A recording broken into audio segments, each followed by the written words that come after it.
Commonwealth जीती हुई Prithvi Sen Gupta. She is a weight lifter and I think एक डाउन सिंड्रोम में जहाँ पे एस्टैब्लिश्ड फैक्ट है कि आपका मसल ग्रोथ ही नहीं हो पाता है प्रॉपरली, वो लड़की ने पावर लिफ्टिंग किया है. उसका इतना ट्रिमेंडस ट्रेनिंग था through physiotherapies and behavioural therapy कि she is inspiration to so many people. क्या इनकी मैरिड लाइफ हो सकती है एक नॉर्मल मैरिड लाइफ, और उसी के साथ डाउन सिंड्रोम के पेरेंट्स को इज़ देयर एनी चांस कि नॉर्मल बेबीज़ पैदा हो, या फिर डाउन सिंड्रोम का ही चांसेस होते हैं? डाउन सिंड्रोम के बेबी को चांसेस डाउन सिंड्रोम के होने के कम रहते हैं, लेकिन उनको जो दूसरे प्रॉब्लम्स कभी कभी रह सकते हैं, इनफर्टिलिटी हो गया या फिर दूसरे जो मिसकैरेजेस हो गए, तो वो होने के चांसेस रहते हैं. तो उसकी वजह से उनका कुछ डेफिनेटली डाउन सिंड्रोम के बच्चों ने मैरिड लाइफ है, उनकी मैरिड लाइफ अच्छी भी है, लेकिन काफ़ी सारे बच्चों को बाकी के प्रॉब्लम्स होने की वजह से हो सकता है वो मैरिज ना भी कर पाएँ. Hello, good evening, namaste. Welcome to our special episode of Grey Matters with Dr. Sikandar Advani. And आज का खास एपिसोड बहुत ही संवेदनशील टॉपिक के साथ मैं प्रेजेंट करने जा रही हूँ, आपकी पॉडकास्ट होस्ट डॉक्टर केतकी. तो आप सभी ने अभी रिसेंट मूवी तो देखी होगी, सितारे ज़मीं पे, और इसी फिल्म में जिस विषय पर बहुत ही उम्दा तरीके से छुआ है डायरेक्टर और आमिर खान ने, वो है डाउन सिंड्रोम. और मैं चाहती हूँ कि आज हम इस विषय पर काफ़ी अच्छी से जानकारी आप लोगों के सामने प्रस्तुत कर पाए, जिसके लिए I have with me doctor Sikandar Advani sir. Welcome sir to this episode on Special Kids Down Syndrome. Thank you doctor Ketaki. नमस्कार दोस्तों, मैं हूं doctor Sikandar Advani, radiant super speciality hospital और रिहैबिलिटेशन सेंटर की तरफ से. ये जो टॉपिक है आज हमारा ब्रेन के ऊपर जो इफ़ेक्ट होता है स्पेशली डाउन सिंड्रोम में, ये टॉपिक हमने इसलिए चुना है कि एक तो सितारे ज़मीन पर मूवी अभी आई है और काफ़ी सारा इसका लोगों को पता चला है इस बीमारी के बारे में, जो कि हम पेशेंट्स देखते हैं. हमारे पास बहुत सारे जो डाउन सिंड्रोम के पेशेंट्स आते हैं, कभी कभी उनको किसी को एपिलेप्सी रहता है, किसी को हाइपर एक्टिविटी रहता है, किसी को कॉग्निटिव इश्यूज़ रहते हैं ब्रेन के रिलेटेड. क्योंकि ये अभी मूवी में आई है और अच्छा उन्होंने सक्सेसफुली बनाया है, बहुत अच्छा बनाया. मैंने लास्ट वीक ही वो मूवी देखी है और जिस तरह से उन्होंने इसको पिक्चराइज़ किया है, तो मुझे लगा कि हम साइंटिफिकली लोगों को ये भी बता पाएँ कि कितनी अच्छी मूवी है और उसमें डाउन सिंड्रोम का कैसा जर्नी रहता है एक पेशेंट ऑफ डाउन सिंड्रोम. क्योंकि ये स्पेशल किड्स रहते हैं और उनकी जो journey right from there birth तो एडल्टहुड तक क्या रहनी चाहिए, कैसे रहनी चाहिए, हमें उनको कैसे सपोर्ट करना चाहिए, पेरेंट्स को कैसे सपोर्ट करना चाहिए. तो इसी के ऊपर मैंने सोचा कि हम अपना एक पॉडकास्ट एपिसोड बनाएंगे और हम उसी के लिए बात करेंगे. तो मैं चाहूँगा कि आप ये पूरा एपिसोड देखें, ताकि अगर आप किसी भी ऐसे चाइल्ड के साथ डील करें या फिर आपको इसके बारे में नॉलेज चाहिए, तो आपको पूरी तरह से इसमें मदद मिलेगी. हाँ, और एक रिस्पॉन्सिबल सिटीज़न के तौर पे भी हम सब लोगों को एक्चुअली ये चीज़ पता होनी चाहिए कि स्पेशल किड्स, ये काफ़ी इंक्लूजन की तरफ अभी हम बढ़ रहे हैं. उनके साथ उनके प्रॉब्लम्स, उनके इश्यूज़, उनके gifts, they are really gifted kids actually. तो उन सभी के बारे में आज हम हमारे इस पॉडकास्ट के थ्रू जानकारी देना चाहेंगे. तो एक ज़्यादा क्रोमोसोम सर, डाउन सिंड्रोम, जिसे हम ट्राइसोमी 21 के नाम से भी जानते हैं, तो एक ज़्यादा क्रोमोसोम पूरे किड की एक लाइफ चेंज करता है. तो डाउन सिंड्रोम एक्चुअली क्या है? डाउन सिंड्रोम, जैसा कि आपने बोला कि एक एक्स्ट्रा क्रोमोसोम है. यूजुअली क्या होता है कि हमारे सेल्स में 46 क्रोमोसोम्स लेते हैं, 46, और 23 के ऐसे ग्रुप में रहते हैं वो पेयर में. और 23 के पेयर का अगर हमारे 27 क्रोमोसोम में एक्स्ट्रा क्रोमोसोम आ जाता है, ट्राइसोमी 21 बोलते हैं, तो उसको हम डाउन सिंड्रोम बोलते हैं. अब ये डाउन सिंड्रोम कैसा होता है कि 95% केसेस में तो ये ट्राइसोमी 21 होता है, और कुछ लोगों में ये जो चेंजेस आते हैं कभी कभी दूसरे कुछ जेनेटिक प्रॉब्लम्स की वजह से आते हैं 5 to 6% पेशेंट्स में, तो जिसको ट्रांसलोकेशन बोलते हैं हम. तो ये जो चीज़ें हैं ये जेनेटिक होती है और एक्स्ट्रा एक क्रोमोसोम की वजह से जो बॉडी में चेंजेस आते हैं वो हमें देखने को मिलता है. तो डाउन सिंड्रोम इसे कहते हैं. लेकिन जो ये जेनेटिक एपिसोड होता है जिसकी वजह से डाउन सिंड्रोम होता है, ये एक रैंडम एपिसोड है जो कि बर्थ के समय जब वो कमिट्स बनते हैं, जब वो स्पर्म ओवम की तरफ जाता है, जब उनके उसमें मिक्सिंग होती है, तब वहाँ पे कुछ चेंजेस आते हैं, उसकी वजह से ये डाउन सिंड्रोम एक रैंडम इवेंट है। इसमें किसी की फादर साइड या मदर साइड किसी के प्रॉब्लम की वजह से ऐसा कोई होता नहीं है। तो ये हमें समझने की इम्पोर्टेंट ज़रूरत है। यस तो जो मदर्स गिल्ट होता है मोस्ट ऑफ द टाइम्स, कुछ गलती मदर की होगी या there is always so many anticipations जो कंप्लीटली दूर करना चाहिए. इट्स अ नेचुरल प्रोसेस, यहाँ पे हमारा कोई कंट्रोल नहीं होता है. And as it is said कि it is not very rare, it is common. और आजकल तो काफ़ी और ज़्यादा कॉमन होते जा रहा है Down syndrome. And that is why उसके बारे में complete A to Z knowledge होना इज़ वेरी वेरी इम्पॉर्टेंट. तो सर डाउन सिंड्रोम के साथ ये भी कहा जाता है कि it is seen specially with increasing maternal age. तो would you like to shed a light कि ये कितना ज़्यादा अभी कॉमन हो रहा है और क्या इसके प्रोबेबल रीजंस हो सकते हैं? एक्चुअली डाउन सिंड्रोम रेयर नहीं है. अगर हम स्टैटिस्टिक्स की बात करें तो हर 1000 डिलीवरीज में एक डाउन सिंड्रोम पैदा होता है. जी. इंडिया की बात करें तो उसमें भी और भी कॉमन है, जो 800 से 1000 की डिलीवरीज में एक होता है. तो ये इतना कॉमन तो है अपनी पॉपुलेशन को देखते हुए. और हम भी यूजुअली हमारे ओपीडीज़ में ऐसे पेशेंट्स काफ़ी फ्रिक्वेंटली देखते हैं जिनको ये स्पेशल चाइल्ड्स होते हैं, जिसको डाउन सिंड्रोम होता है. तो ये जो अभी जो लाइफ अपना हो गया है, जिस तरह से अपना एज बढ़ते जा रहा है मैरिज का, हम देखें तो पहले हमारे सोसाइटी में मैरिजेस बहुत अर्ली होती थी, लेकिन अभी सभी वर्किंग है. और क्योंकि न्यूक्लियर फैमिलीज़ है, वर्किंग दोनों मेल्स फीमेल्स वर्किंग है, तो लेट शादियां हो रही है. और जब ये एज लेट होता है स्पेशली मदर्स का, तो डाउन सिंड्रोम होने के चांसेस बढ़ जाते हैं. इसका मतलब ये नहीं है कि यंग वालों में नहीं हो सकता, वो भी हमें समझने की ज़रूरत है.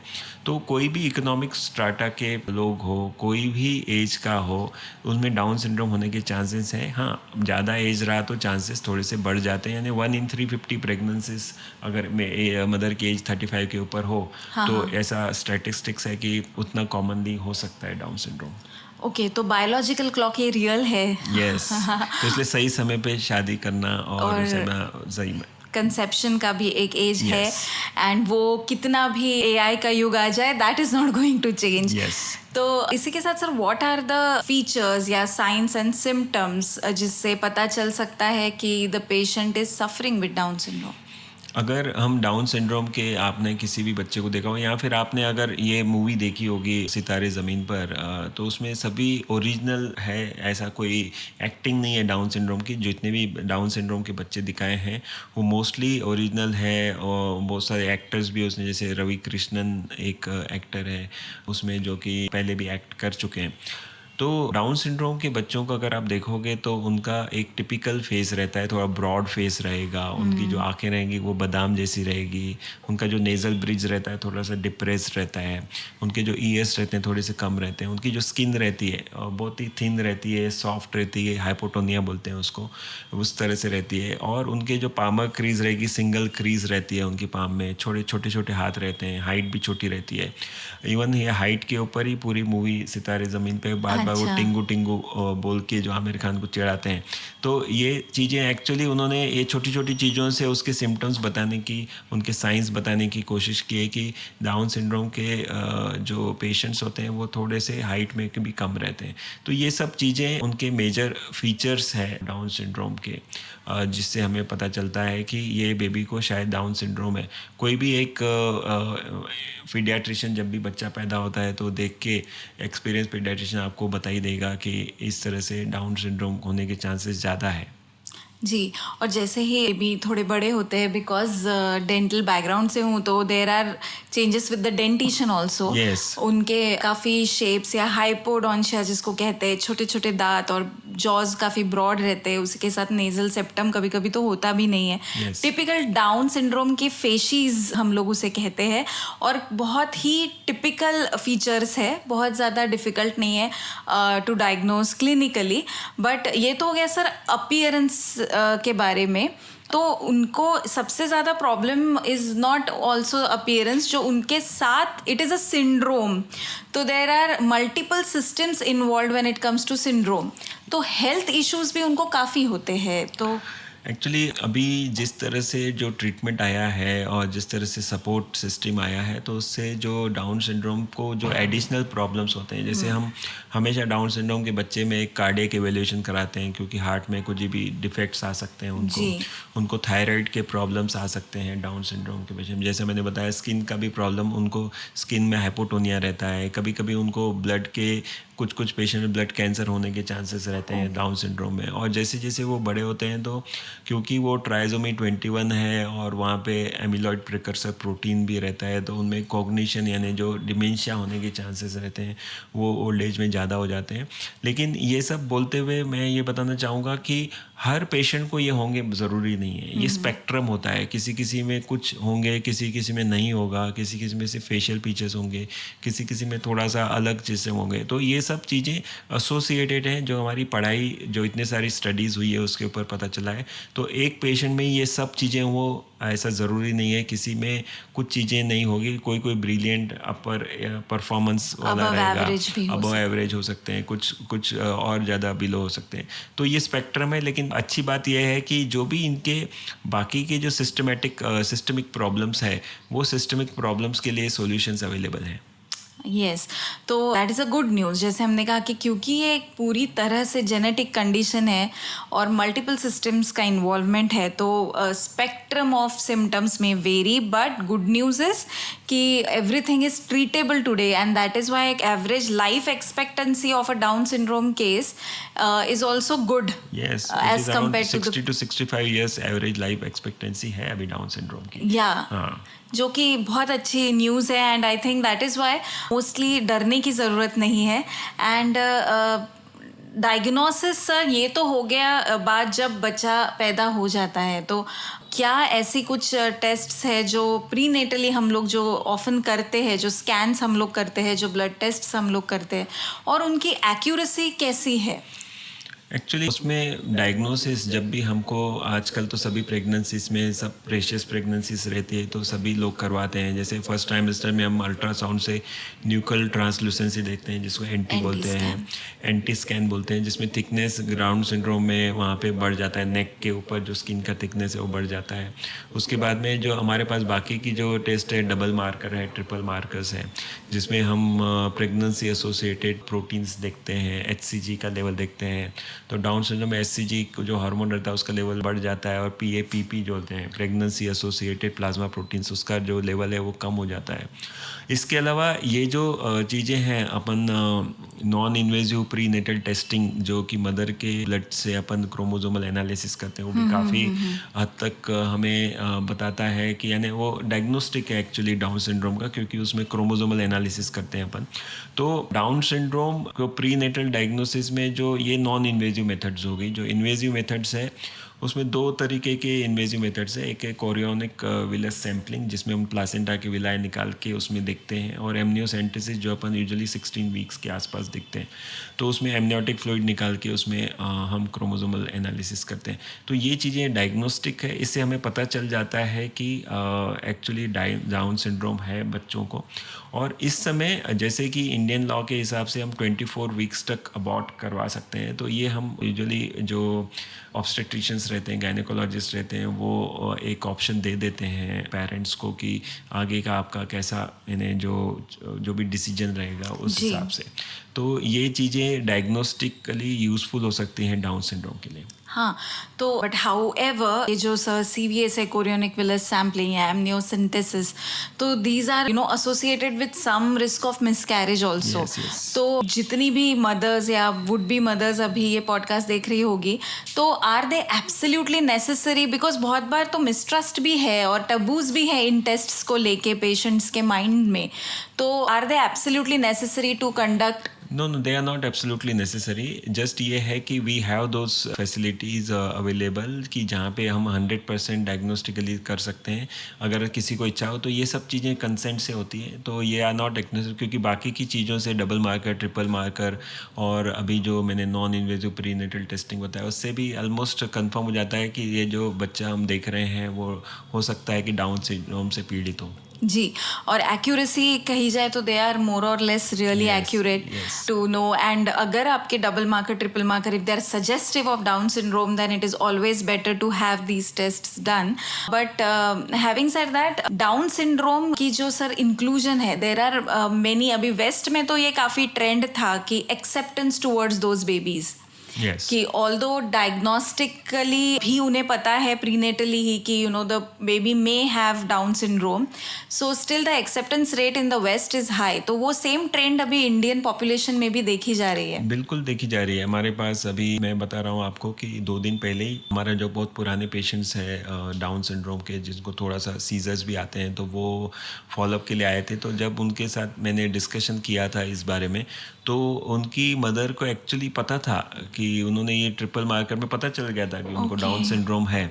तो भी उन्होंने परस्यू किया और उनका ऐसा था कि वी विल परस्यू दिस, और हम उनको, ये बच्चे को हम किसी के भी अलग नहीं मानते हैं, हमारे उतना ही करीबी है जितना और कोई भी हमारे बच्चे रहते हैं, और उनको उसी तरह से वो पाल रहे हैं.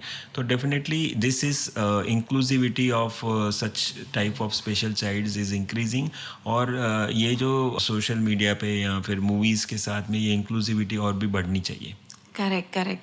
That's a very brave and bold decisions जो आजकल के पेरेंट्स ले रहे हैं, and it is very applaudable. क्योंकि अगर हम लोग अभी सर मुड़ते हैं इस विषय पर कि जैसे डाउन सिंड्रोम की केस आती है या पेशेंट हैज़ डाउन सिंड्रोम, तो आफ्टर अ मूवमेंट जैसे वो जन्म लेते हैं, उनके हर माइलस्टोन में देयर आर सर्टेन डिलेज. जैसे Yes. आपने कहा कि there is hypotonia, muscle development is delayed, hypotonia होता है. If you pick up a baby with Down syndrome, it's absolutely fluffy, tightness होता नहीं है. तो उस वजह से there are delays in the milestones. बच्चा पलटता बहुत लेट है, चलता बहुत लेट है. तो what are this delayed milestones? वो जिस तरह से जो नॉर्मल माइलस्टोन्स होने चाहिए कि 6 महीने में बैठना चाहिए या 8 से 10 महीने में थोड़ा बहुत खड़ा होके चलना चाहिए, तो ये सब डिले होता है. जैसे डाउन सिंड्रोम के बेबीज़ 1 साल में बैठना सीखेंगे, 2-3 साल में चलना सीखेंगे, बोलना सीखेंगे 3-4 सालों में. तो ये सब चीज़ें डेवलपमेंटल डिलेज़ होती है, और ये डिलेज़ अपने को बताती है कि थोड़ा सा जो उनका रिग्रेशन है, थोड़ा सा जो डेवलपमेंट है, वो थोड़ा स्लो होता है. क्यों हो रहा है? क्योंकि वो जो ट्राइसोमी 21 है, जहाँ क्रोमोसोमल एबनॉर्मलिटी हुई है, उसकी वजह से जो चेंजेस होते हैं, तो उसकी वजह से ये स्लोनेस आती है. लेकिन धीरे हमें माँ बाप भी उनके जो माइलस्टोन्स है उसके साथ वो एडजस्ट कर लेते हैं खुद को, और उनको किस तरह से उनके माइलस्टोन्स में अपने आप को ढालना, वो उनको आ जाता है. हाँ, तो आई थिंक जैसे मूवी में भी दिखाया है, और हमने देखा कि दिस इज़ वन थिंग कि muscle growth and hypotonia, but हमने देखा है कि अभी कॉमनवेल्थ जीती हुई Prithvi Sen Gupta, Yes. She is a weight lifter. And I think एक डाउन सिंड्रोम में जहाँ पे एस्टैब्लिश्ड फैक्ट है कि आपका मसल ग्रोथ ही नहीं हो पाता है प्रॉपरली, वो लड़की ने पावर लिफ्टिंग किया है. उसका इतना ट्रिमेंडस ट्रेनिंग था through physiotherapies and behavioural therapy कि she is inspiration to so many people who are dealing with this condition. तो Yes. Training and behavioural therapy से हम लोग कैसे इनको सर अच्छा एक नर्चरिंग एटमॉस्फेयर दे सकते हैं? जैसा हम हमेशा ही हमारे पॉडकास्ट में बोलते हैं कि इंक्लूसिविटी सबसे इम्पॉर्टेंट है, support is very important, unconditional support in everything. तो माँ बाप को अगर ऐसे स्पेशल चाइल्ड होते हैं, तो हमें उन्हें अनकंडीशनल सपोर्ट देना है. उनकी जो खूबियाँ हैं उनको हमको परखना है. जैसे आपने अगर मूवी देखी होगी तो उसमें एक बच्चे की अलग अलग खूबी रहती है, और वो सब ओरिजिनल डाउन सिंड्रोम के बच्चे हैं. Yes. जैसे आपने पृथ्वी सेन गुप्ता के बारे में बताया, पृथ्वी सेन के बारे में बताया कि वो कितना आगे तक पावर लिफ्टिंग में गए. तो उसी तरह से ये जो रवि कृष्णन है या फिर जो दूसरे जो बच्चे दिखाए हैं इसमें सितारे ज़मीन पे, वो भी अलग अलग बैकग्राउंड से आए हुए हैं. उन्होंने भी बहुत सारी चीज़ें सीखी है. ये सिर्फ इसलिए हुआ है क्योंकि उनको सपोर्ट मिला, उनके माँ बाप का सपोर्ट मिला, उनको सोशल सपोर्ट मिला, उनके स्कूल लाइफ से सपोर्ट मिला. तो मुझे लगता है कि अगर हम ऐसे बच्चों को पहले से ही सपोर्ट करेंगे, उनको हम प्रोत्साहित करेंगे, तो ये बच्चे ऐसा नहीं कि कुछ अचीव नहीं कर सकते. हमारे जो मैंने बताया कि हमारे यहाँ जो पेशेंट्स आते हैं, जो अभी आए थे, तो अभी now he is 21 year old. वो अपने शॉप पे जाता है, पूरा शॉप संभालता है, उनका कपड़े का शॉप है, तो वो पूरा शॉप देखता है. उसके फादर के एब्सेंस में भी वो जाके बैठता है. तो ऐसा नहीं कि डाउन सिंड्रोम की वजह से उसने अपने आप को बांध दिया है या फिर उनको घर पे रखा है. क्योंकि वो सपोर्ट है तो वो आगे बढ़ रहे हैं. हाँ, एंड आई थिंक ट्रीटमेंट भी एक नॉर्मल इंसान की तरह ही देनी चाहिए उन्हें, क्योंकि हम उस पॉइंट पे भी आने वाले आगे के हिस्से में हमारे पॉडकास्ट के, कि they are really gifted with certain special abilities which are may be more than the normal kids of around their age. भले उनका डेवलपमेंटल माइलस्टोन्स मोटर या सोशल डिलेड हो, लेकिन कुछ तो उनकी लर्निंग एबिलिटीज म्यूजिक आर्ट में अच्छी हो सकती है. कुछ बच्चों को बहुत अच्छा, डाउन सिंड्रोम के बच्चे बहुत अच्छा म्यूजिक में मीन्स अप्रिशिएट करते हैं उनके पेरेंट्स उनको, कि उतना अच्छा करते हैं म्यूजिक में. और ये जो चीज़ें हैं कि उनका जो डेवलपमेंटल माइलस्टोन्स है, उसके बाद में स्कूलिंग है, तो स्कूल्स भी एक्चुअली ऐसे बच्चों को हमने अभी इंक्लूसिविटी चालू है, जैसा आपने बोला कि सभी जो नॉर्मल बच्चे जो नॉर्मल स्कूल में जाते हैं, उसी तरह से डाउन सिंड्रोम के बच्चे भी हमें नॉर्मल स्कूल में भेजना चाहिए, और स्कूल वालों ने भी उनको एक्सेप्ट करना चाहिए और उनको उसी तरह से उनके ऊपर मेहनत करना चाहिए जैसे बाकी बच्चों पे मेहनत करते हैं. अनलेस कि वो उनके स्पेक्ट्रम में इस तरह से है कि जहाँ वो सीवियर डिसेबिलिटी है उनको, तब हम उनको स्पेशल स्कूल में सोचते हैं. नहीं तो हमें हमेशा हमारे बच्चों को, उनको जो डाउन सिंड्रोम वाले बच्चे हैं, उनको हमें एक नॉर्मल स्कूल के बच्चों के साथ ही भेजना चाहिए. हाँ, क्योंकि हर एक बच्चे को सेम शू हम नहीं पहना सकते. You can not gauge all Down syndrome cases एक ही स्केल के ऊपर. Sometimes they may be having just minor disabilities. तो depending on the case, I think doctor सलाह बेस्ट रहेगी व्हेन इट कम्स टू उनका education and schooling patterns and everything. तो proper consultation से हम लोग इस चीज़ के बारे में बात कर सकते हैं. सर, ये तो बात हो गई स्कूलिंग के एज ग्रुप की. जब ये लोग अडल्टहुड से बाहर आते हैं एंड मिडिल एज में जाते हैं या फिर एजिंग की तरफ जाते हैं, तो इनका लाइफ कैसे होता है, इनकी डिपेंडेंसी कैसी होती है? जैसा मैंने बोला कि जैसे ये थोड़े से डिलेड डेवलपमेंटल माइलस्टोन्स होते हैं, उसके बाद में बहुत सारे बच्चों को अगर हम फिजिकल थेरेपी दें, ऑक्यूपेशनल थेरेपी दें, उनको हम सिखाएं कि किस तरह से अपने आप को मैनेज करना है, स्पीच थेरेपी दें, तो ये सब थेरेपीज से जो अभी अवेलेबल है, तो ये थेरेपीज से वो अपने आप को एक नॉर्मल ह्यूमन बींग बनाने में सक्षम हो जाते हैं. जैसा मैंने आपको एग्जांपल दिया कि मेरे पास जो पेशेंट्स आते हैं उसमें से 3-4 पेशेंट ऐसे हैं कि जो अपना घर चला रहे हैं, अपना दुकान चला रहे हैं, दुकान पे बैठते हैं. वैसे ही अगर हम उनको ऐसा इंक्लूसिव एटमॉस्फेयर दें, तो एडल्टहुड में भी वो अपना हर एक चीज़ में, कोई भी प्रोफेशन हो उसमें एक्सेल कर सकते हैं. उनको सिर्फ सपोर्ट की ज़रूरत है. वो डेफिनेटली वो नॉर्मल लोगों से ज़्यादा अपने को उनको सपोर्ट करना पड़ेगा, लेकिन ये जो इंक्लूसिविटी है वो हमें देना पड़ेगा एज अ सोसाइटी, तब जाके हम उनमें से जो अच्छी चीज़ें वो बाहर ला सकते हैं. हाँ, correct. I mean it is about environment which is going to hone up these people. तो सर, क्या इनकी मैरिड लाइफ हो सकती है, एक नॉर्मल मैरिड लाइफ, और उसी के साथ डाउन सिंड्रोम के पेरेंट्स को इज़ देयर एनी चांस कि नॉर्मल बेबीज़ पैदा हो, या फिर डाउन सिंड्रोम का ही चांसेस होते हैं? डाउन सिंड्रोम के बेबी को चांसेस डाउन सिंड्रोम के होने के कम रहते हैं, लेकिन उनको जो दूसरे प्रॉब्लम्स कभी कभी रह सकते हैं, इनफर्टिलिटी हो गया या फिर दूसरे जो मिसकैरेजेस हो गए, तो वो होने के चांसेस रहते हैं. तो उसकी वजह से उनका कुछ डेफिनेटली डाउन सिंड्रोम के बच्चों ने मैरिड लाइफ है, उनकी मैरिड लाइफ अच्छी भी है, लेकिन काफ़ी सारे बच्चों को बाकी के प्रॉब्लम्स होने की वजह से हो सकता है वो मैरिज ना भी कर पाएँ. लेकिन मैं उसका एक पॉजिटिव एस्पेक्ट मैं आपको बताना चाहूँगा, वो हमारे पेशेंट से रिलेटेड ही कि एक फादर जिनके बेटे को डाउन सिंड्रोम था, उनके बेटे ऑलमोस्ट 28-27 थे, और उनके डाउन सिंड्रोम था बच्चे को, और वो 28 हुए, उनका बिकॉज ऑफ डाउन सिंड्रोम उनको मैच नहीं मिला, तो उनकी शादी नहीं हो पाई, और बाद में फिर फादर को स्ट्रोक हुआ. तो स्ट्रोक होने के बाद में ही वॉज बेड रिडन.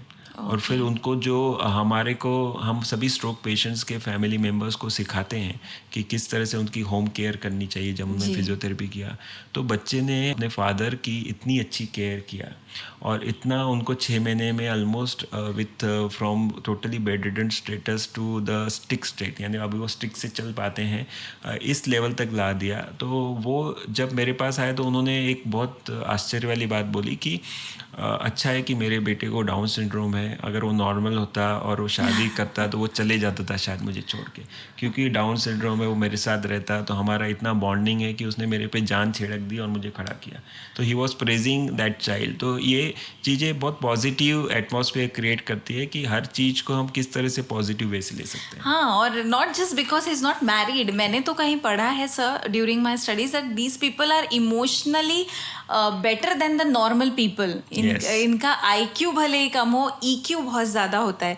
तो आपने जो एग्जाम्पल दिया है sir, it's really heart warming to know. Yes और वो उनको देख के यानी जब हम ऐसे पेशेंट्स देखते हैं जो कि इतनी डिफ़िकल्ट सिचुएशन से बाहर आए हैं और वो भी एक ऐसे बच्चे के लिए जिनको बहुत सारे लोग बुली करते हैं, बहुत सारे लोग हम देखते हैं कि आपस में ऐसे बच्चों को कुछ अलग नाम से बताएं, जबकि हमने पर्सन विद डाउन सिंड्रोम या पर्सन विद स्पेशल एबिलिटीज़ इस तरह से बोलना चाहिए. तो उनको जो गलत नामों से बोलते हैं उसकी वजह से वो मेंटल हैरासमेंट होता है, तो वो बहुत डिफ़िकल्ट हो जाता है उनके लिए सहन करना. सीरियसली. और मैं तो ये कहना चाहूँगी सर, आपके इस एग्जाम्पल की वजह से बहुत सारी फैमिलीज़ का शायद पर्सपेक्टिव चेंज हो जाए जो डील कर रही है स्पेशल किड्स के नर्चर के साथ.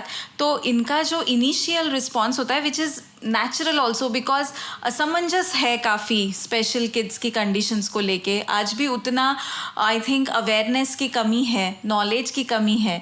तो फैमिली, उनके सोशल सर्कल, उनका इकोनॉमिक बर्डन, इसके बारे में आप क्या इलैबोरेट करना चाहेंगे सर? मैं यही कहना चाहूँगा कि सबसे पहले जो मैंने देखे हैं पर्सनली वो ये है कि फैमिली को इनिशियली शॉक लगता है और बहुत सारे ऑलमोस्ट डिसीजन लेने में डिफ़िकल्टी होती है. कुछ लोग डिसीजन स्ट्रांगली लेते हैं अगर उनको पता भी चले कि उनके बच्चे को डाउन सिंड्रोम है, जो प्री नेटल पता चले तो भी वो लेते हैं. लेकिन जब वो उसके साथ रहने लगते हैं शुरुआत में तो उनका जो इमोशनल अटैचमेंट है वो बढ़ने लगता है. और जैसा आपने बोला कि डाउन सिंड्रोम का EQ बहुत ज़्यादा होता है, तो वो इतने अटैच रहते हैं, वो कुछ भी कर सकते हैं अपने मम्मी पापा के लिए या अपने भाई बहन के लिए. तो वो उस तरह सा अटैचमेंट रहता है कि मेरे पास तो एक पेशेंट, उनकी बहन की शादी भी हो गई है तभी भी वो हमेशा उनको लेके आती है. वो भले दूर रहती है फिर भी उनको हमेशा अपने भाई को लेके आती है. तो ये जो चीज़ें हैं इस जस्ट बिकॉज इसलिए हो रहा है क्योंकि उनका अटैचमेंट बहुत है. तो हो सकता है शुरुआत में ठेस लगे, धक्का लगे, उनको लगे मेरा बच्चा नॉर्मल नहीं हुआ है, लेकिन बाद में उनको लगता है कि ये शायद नॉर्मल से ज़्यादा अच्छा है क्योंकि वो उनके क्लोज है, लाइफ लॉन्ग साथ में है. हाँ, तो you are gifted parent with a gifted child, ऐसा हम कहना चाहेंगे. And now we will come to the myth bursting, क्योंकि हर चीज़ के बारे में धारणाएं तो बहुत है सर हमारी सोसाइटी में. एंड आई थिंक एक शब्द में ट्रू फॉल्स जिस तरीके से हम उसको कर पाए उस तरीके से बहुत अच्छा एक इम्पैक्ट जनरेट होता है. तो मैं सबसे पहला मिथ कहना चाहूँगी सर कि डाउन सिंड्रोम काफ़ी रेयर है, हमारे बच्चे में तो हो नहीं सकता. ये एक्चुअली रादर कॉमन है और हमने जैसा बताया कि हर 800 प्रेगनेंसी में से एक को डाउन सिंड्रोम होने के चांसेस है. तो ये उतना रेयर नहीं है जितना पब्लिक समझती है. ये कॉमन है स्पेशली इंडिया में. पेरेंट्स की गलती है. पेरेंट्स की बिल्कुल गलती नहीं है. जैसे मैंने बताया एक रैंडम इवेंट है, किसी को भी हो सकता है. जब भी स्पर्म और वहाँ पे एग का मिलन होता है तब वहाँ पे चेंजेस आते हैं, तो उसकी वजह से एक्स्ट्रा क्रोमोसोम आ जाता है. तो ये किसी की गलती नहीं है. हाँ, डाउन सिंड्रोम के पेशेंट्स कुछ सीख नहीं सकते हैं, उन पे एजुकेशन और इकोनॉमिक फाइनेंशियल बर्डन लेना नहीं चाहिए. एक्चुअली वो आपको सिखा सकते हैं. आपने अगर मूवी देखी सितारे ज़मीन पे तो लास्ट में कोच आमिर खान का डायलॉग है कि एक्चुअली मैं इनका कोच नहीं हूँ, ये मेरे कोच हैं, ये मेरे गुरु हैं, क्योंकि उन्होंने उतने लाइफ के लेसन्स उनको सिखा दिए. तो ये सही में है और वो जस्ट मूवी के लिए नहीं बताया है, ये हमारी लाइफ जर्नी में है कि वो हमें बहुत चीज़ें सिखा सकते हैं जो हम एज अ ह्यूमन स्पेशली आश्चर्य करते हैं कि ऐसा कैसे इन्होंने कर दिया. यस, हमेशा खुश ही रहते हैं. नहीं, उन्हें इमोशंस होते हैं और वो इमोशंस उनको धक्का भी लग सकता है, वो दुखी भी होते हैं, वो अपना इमोशंस नॉर्मल आदमी की तरह नहीं दिखा पाते होंगे, लेकिन उन्हें सभी इमोशंस वो झेल सकते हैं या सभी इमोशंस फील कर सकते हैं. ये भी कहा जाता है सर कि ये बहुत बड़ा प्रॉब्लम है क्योंकि ये हमेशा इंडिपेंडेंट नहीं बन पाएंगे, ये हम पे ही डिपेंडेंट रहेंगे. ये बिल्कुल गलत है. बहुत सारे एग्जाम्पल्स हैं जहाँ पे डाउन सिंड्रोम के बच्चों ने पूरा भार संभाला है अपने माँ बाप का और वो आगे बढ़ चुके हैं, एक्सेल कर रहे हैं. It all depends on how much dedication that parents, that support givers, how much they give to them. तो ये मिथ बस्टिंग से तो ये पूरी तरह से क्लियर हो चुका है कि जो हमारे मेजर कंसर्न्स है for handling of kids with special abilities, तो ये इतना इम्पॉसिबल भी नहीं है जितना वो फर्स्ट में दिख के आता है, या बहुत ज़्यादा सिंपथाइज करने की ज़रूरत नहीं है, सोसाइटी को एम्पैथी दिखाने की ज़रूरत है. तो there are certain great tips जो हम सर पॉडकास्ट के पहले डिस्कस कर रहे थे of for the society for inclusion of these cases. तो आप क्या उसे इलैबोरेट करना चाहेंगे? बिल्कुल, मैं चाहूँगा कि कोई भी ऐसा स्पेशल चाइल्ड हो, चाहे वो डाउन सिंड्रोम या कुछ हो, तो वो आप जर्नी की तरह लें. आप बहुत सारी चीज़ें वो बच्चों से सीख पाएंगे, बहुत सारी चीज़ों से आपको आपकी लाइफ जो है वो चेंज हो सकती है. आप अगर इन बच्चों को इंक्लूसिव करेंगे अपने सपोर्ट ग्रुप के साथ, अपने फैमिली में एक इस तरह से बनाएंगे कि वो इंडिपेंडेंट हो पाए, तो ये आपका भी वो भार ले सकते हैं फ्यूचर जी. में. दूसरा है कि आपके साथ वो ज़िंदगी भर रहेंगे, वो आपको कभी छोड़ के नहीं जाएंगे. आपके नॉर्मल बच्चे हो सकता है कि आपको छोड़ के चले जाएं, लेकिन ये बच्चे आपको कभी नहीं छोड़ के जाएंगे. ये हमने बहुत बार एक्सपीरियंस हमारे पेशेंट्स से ही हमने सुना है, और ये एक्चुअली डॉक्यूमेंटेड भी है. तो ये चीज़ें हैं कि आपको अगर ऐसा स्पेशल चाइल्ड होता है तो आप बिल्कुल दुखी ना हो, आप उसको इंक्लूसिव रखें, उसके साथ चलें. आपको आगे की लाइफ में आगे जब आप बढ़ेंगे तो आपको डेफिनेटली लगेगा कि मैंने सही में इनकी वजह से मैं हूँ आज. हाँ. और अभी तो sir scenario is also changing.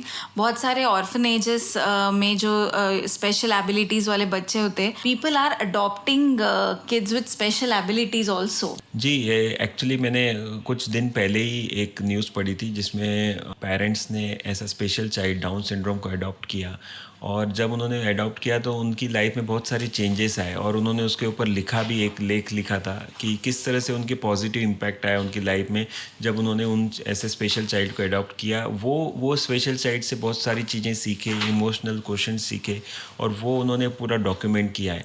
तो आजकल ये भी है कि इंटेलेक्चुअल पेरेंट्स रहते हैं जिनको सपोर्ट की ज़रूरत पड़ती है, तो खुद वो अडॉप्ट कर रहे हैं ऐसे बच्चे जो स्पेशल चाइल्ड हो. Yes, so I mean, this calls for a good action, sir.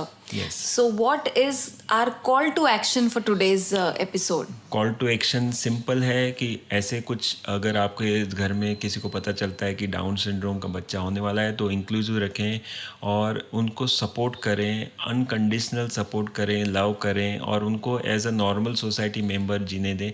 आपको आपकी लाइफ में उस इंसान की वजह से डेफिनेटली चेंजेस आएंगे, पॉजिटिव चेंजेस आएंगे, और आप लॉन्ग टर्म तक ये याद रखेंगे हमारा episode. Yes, so inclusion is special. हम कहना चाहेंगे कि इससे ही पूरी एज अ सोसाइटी हमारी ग्रोथ होने वाली है. एंड आई फील कि anybody dealing with the nurture of kids with special abilities can make a move and reach out for any of the support. Thank you for watching us, and have a great evening, everyone. Thank you so much. Thank you.